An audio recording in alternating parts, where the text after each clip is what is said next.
ისინი ცდილობდნენ შეეჩერებინათ მისი პრეზიდენტად გახდომა, რადგან ის იმიგრაციის წინააღმდეგია და ის წინააღმდეგია ისლამისტური ძალაუფლების საფრანგეთში დამყარების, მაგრამ ეს მათთვის არ მუშაობს. სასტრაფო განცხადებით მარინ ლე პენმა საფრანგეთიდან ახლახან გამოაცხადა, რომ ის მართლაც იღრის კენჭს საფრანგეთის პრეზიდენტად მომავალ წელს. მაგრამ აქ ერთი პირობაა, რადგან მათთვის ვინც არ იცის, მარინ ლე პენი დამნაშავედ ცნეს დანაშაულში, რომლის დეტალებზეც ახლავე ვისაუბრებთ. ეხლა კი სასამართლომ მისთვის გზა გახსნა, რომ იღაროს კენჭი პრეზიდენტად, მაგრამ მას მაინც მოუწევს ელექტრონული სამაჯურის ტარება, რაც საარჩევნო კამპანიას წარმოუდგენლად გაართულებს, მაგრამ რაც არის, რაც შეგვიძლია, იმას მივიღებთ. მოდით დეტალებში ჩავუხმავდეთ. ფრანგი უკიდურესად მემარჯვენე ლიდერი მარინ ლე პენი, რა თქმა უნდა, ყოველთვის ასე უწოდებენ მათ, ვინც ისლამიზაციისა და იმიგრაციის წინააღმდეგია. ამ ეტაპზე ნამდვილად არ ვიცი, ვინ არის რეალურად უკიდურესად მემარჯვენე და ვინ არის უბრალოდ საღად მოაზროვნე და უფრო მემარჯვენე. ვერ გეტყვით.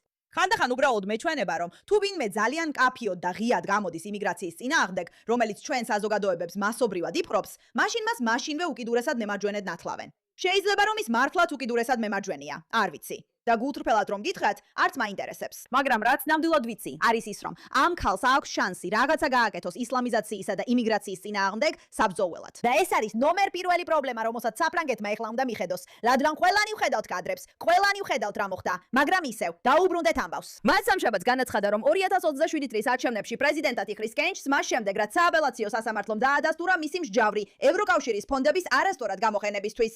ადრე მან ევროკავშირის ზოგიერთი ფონდი საკუთარი პარტიისთვის გამოიყენა, ნაცვლად იმისა, რომ ის ბრიუსელში გარკვეულ დეპუტატებს მისლოდა, როგორც იყო განკუთვნილი, რაც არ უნდა ყოფილიყო. ეს იყო დაახლოებით 3.5 მილიონი მგონი ევრო ან რაღაცა მსგავსი და მას მსჯავრი გამოუტანეს. ეს დანაშაული იყო. მას ამის გაკეთების უფლება არ ჰქონდა. კარგი, ლე პენმა ასე უთხრა მაუწყებელს. ის აპირებს მომავალ წელს მონაწილეობა მიიღოს საფრანგეთის საპრეზიდენტო არჩევნებში, მიუხედავად იმისა, რომ სასამართლომ ძალაში დატოვა მისი მსჯავრი 2.8 მილიონი ევროს, ანუ 3.2 მილიონი დოლარის საჯარო სახსრების მითვისების ბრალდებით. კარგი, ანუ მან მართლაც ჩაიდინა ეს დანაშაული. ეს პრობლემაა და მას აქვს ეს ბრალი. სასამართლომ ძალაში დატოვა მსჯავრი, მაგრამ არსებობს ერთი პირობა, რომელიც მას საშუალებას აძლევს იყაროს კენჭი პრეზიდენტად, მიუხედავად იმისა, რომ გარკვეულწილად ჯერ კიდევ იხდის სასჯელს კანონის დარღვევისთვის.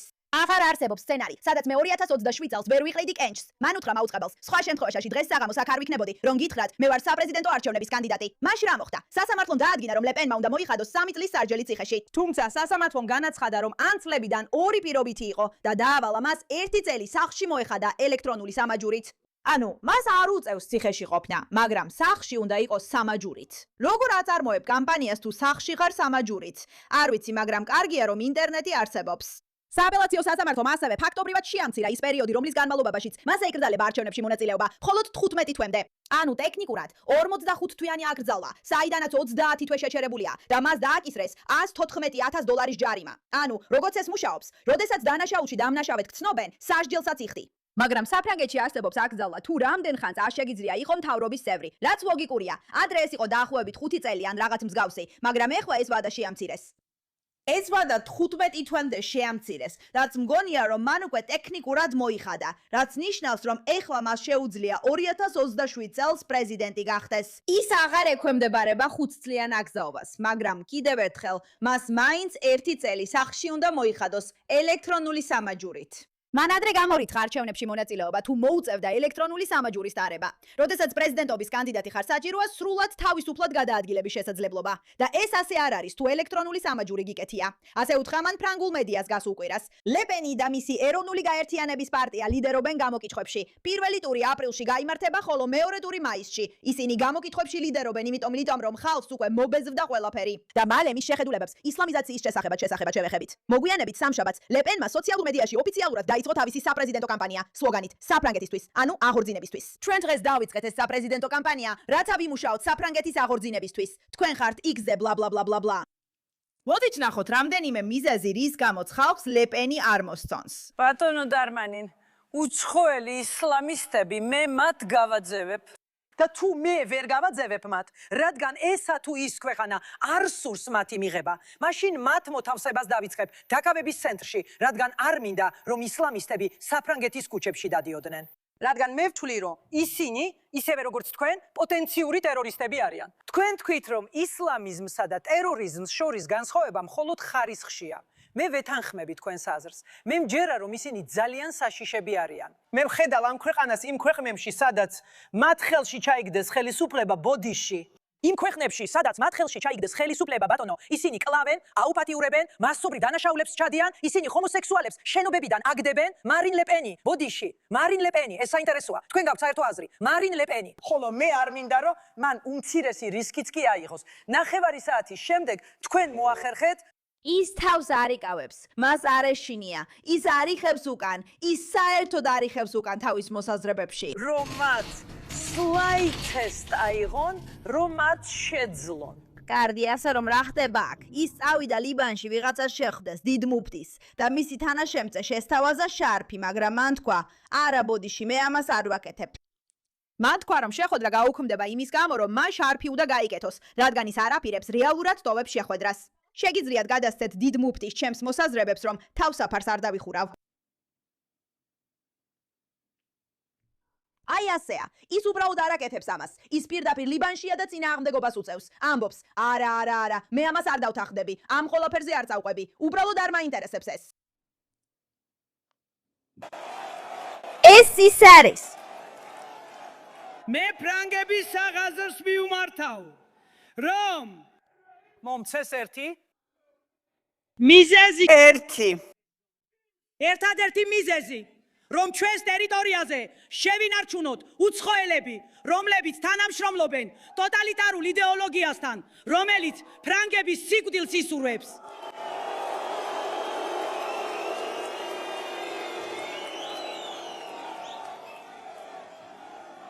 ისლამისტურ იდეოლოგიასთან დაკავშირებული ორმაგი მოქალაქეობის მქონე პირები უნდა ჩამოერთვათ მოქალაქეობა და გააძევონ ქვეყნიდან. ფრანგები, რომლებიც მთრის იდეოლოგიას იღებენ, უნდა წარდგნენ სასამართლოს წინაშე და დაისაჯონ. კანონები არსებობს, უბრალოდ მათი შესრულებაა საჭირო. ხოლო მე, როგორც პრეზიდენტი, ამ კანონებს უმკაცრესად შევასრულებ. კიდევ ერთხელ იმეორებ, არ ვიცი ნამდვილად ვუჭერ თუ არა მხარს მარინ ლე-პენს. მის პოლიტიკაზე ბევრი არაფერი ვიცი, გარდა იმ საკითხებისა, რაც იმიგრაციასა და ისლამიზაციას ეხება. ყველა ფანკს, ვინც ამ არხს ადევნებს თვალს, შეგიძლიათ კომენტარებში შემოხვიდეთ და გითხრათ, თუ სრულიად ვწდებით. მაგრამ ჩემთვის როცა ვხედავ კანდიდატს, რომელიც არ არის მზად რომ ისლამისტებს დაემორჩილოს, რომელიც პირდაპირ ამბობს იმას, რაც არის, რომელსაც საერთოდ არ ეშინია, ეს ჩემთვის ყველაფერს ფარავს, ყველა სხვა საკითხს და მის სხვა პოლიტიკებს. ის ფაქტი, რომ მას ამის გაკეთება და წინააღმდეგობის გაწევა შეუძლია, ჩემთვის ყველაზე მნიშვნელოვანია. ეს გავს ადამიანს, რომელიც ჩამონგრეულ სახლში მოდის, ხედავს, რომ ყველგან კანალიზაციაა და იატაკები გაფუჭებულია და ამბობს, კარგი, მე ამ კანალიზაციას გავასუფთავებ. ის ფაქტი, რომ ისინი მზად არიან ჯერ კანალიზაცია გაასუფთავონ და მერე სხვა საკითხებს მიხედონ, შეიძლება სახლის რემონტი სხვანაირად უნდოდეთ, ვიდრე მე მინდა, მაგრამ კანალიზაციის მოგვარება პირველი პრობლემაა, რომელსაც უნდა მიხედო. ევროპის დაპყრობა და კულტურის მოპარვა არის პირველი პრობლემა, რომელსაც ყველა ხელისუფლებაში არჩეულმა ადამიანმა უნდა მიხედოს. შემდეგ შეგვიძლია სხვა დეტალებზე ვისაუბროთ და აღმოჩნდა, რომ ამერიკელები ჩვენთან თანხმდებიან. ეხლა უპეტრააპმაც გააკეთა კომენტარი ამაზე, მაგრამ ჯერ მოდით ვნახოთ ჩარლი კუკი. რაც ფრანგულ ვოკიზმზე მესმის და ეს ძალიან ცოტა, არის ის, რომ ისინი ცდილობენ გაანადგურონ ფრანგული იდენტობა, ფრანგული ენენა, მრავალრასობრივი, მრავალკულტურული იმიგრაციის გზით. და რაც ძირითადად მოხდა, შემი როგორც გარედამკვირვებლის კაგებით, რაც ძალიან იმედგაცრუებელი იყო, არის ის, რომ მარინ ლე-პენი ძირითადად მარცხნივ იდგა თითქმის ყველა საკითხში, გარდა იმიგრაციისა.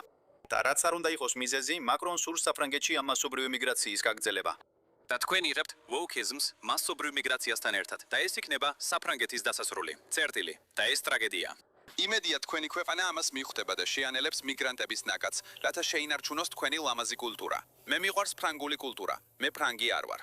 მე ფრანგული წარმოშობა არ მაქვს, მაგრამ თქვენ უნდა იამაყოთ თქვენი წარმომავლობით. ბევრი რამ გაქვთ საამაყო. თქვენ გაქვთ საოცარი ისტორია და კულტურა და რატომ შემოიყვანთ ამდენ მესამე სამყაროს ადამიანს, რომ გაანადგურონ ეს ყველაფერი? თქვენ გაქვთ შესანიშნავი კულტურა, თქვენ შესანიშნავი ხალხი ხართ და ბევრი საოცარი წვრილი გაქვთ, მოძვრილი გაქვთ მოაზროვნეების, მწერლების, კულინარიის, ხელოვნების, ისტორიისა და ენის მხრივ. და თქვენი ქვეყანა არსებობას წყვეტს, როცა მას არ იცელთ. და რა არის ქვეყანა თუ არა საზღვრები, საერთო ენა და ისტორია? და ჩვენ ვიცოდებენ ყველა ამ საშინელ სახელს იმის გამო, რომ ამას ვამბობთ, მაგრამ მინდა ვნახო, რომ მეტი ქვეყანა იცავს საკუთარ თავს და თავის რწმენებს და იმედი მაქვს, რომ საფრანგეთიც ამას დაიწყებს. ამინ. ჩარლი კუკი გვაკლია. ის ძალიან გონიერი იყო. მოდი ნახოთ რა თქვა ტრამპმა. ლეპენი, უკიდურესად მემარჯვენე ლიდერი, სასამართლომ დამნაშავედ ცნო და ახლა მას 5 წლის განმავლობაში ეკრძალება საჯარო თანამდებობაზე კენჭისყრა. გაქვთ კომენტარი? ეს სერიოზული ამბავია. ეს ძალიან სერიოზული ამბავია. ყველაფერი ვიცი ამაზე. ბევრი ფიქრობდა, რომ მას არაფერში არ გაამთხუნებდნენ და არ ვიცი. ეს ნიშნავს მსჯავს, მაგრამ მას 5 წლით აეკრძალა კენჭისყრა და ის სამყარო კანდიდატია. ეს შორს ქვეყანას გავს. ეს ძალიან გავს ჩვენს ქვეყანას. აი ესეა. აი ესეც ასე. უკვე და გარვაჩევ. მართლა უკიდურესად მემარჯვენეები არიან ეს ადამიანები. თუ უბრალოდ მედია აძლევს მათ ამ იარლიხს, რომ ყველას ცუდად აბზნობინოს თავი იმის გამო, რომ ვიღაცას უჭერენ ხარს, ვინც თითქოს უკიდურესად მემარჯვენეა, რადგან არც ერთი ჩვენგანი არ უნდა მხარს იმას, რასაც წარმოვიდგენთ როგორც უკიდურეს მემარჯვენეობას, ანუ Ku Klux Klans. მაგრამ გონია რომ ჩვენგან უმეტესობა უკვე ხდება, რომ რაღაც უნდა გავაკეთოთ იმ ადამიანებთან მიმართებაში, რომლებიც ძალიან პრობლემურები არიან. არიან ადამიანები, რომლებსაც მეტი თავდაჯერებლობა აქვთ ამ საკითხში და მედიას ისინი საერთოდ არ მოსწონს. ვფიქრობ, ეს არის მთელი ამბავი. მიხარით თუ ცდები მეგობრებო კომენტარებში, ძალიან მაინტერესებს თქვენი აზრი. როგორც არ უნდა იყოს შეიძლება საფრანგეთს კიდევ აქვს იმედი, ამას მალე გავიგებთ. მადლობა რომ ყურადღება მიაქციეთ ამ საკითხს, როგორც არ უნდა იყოს.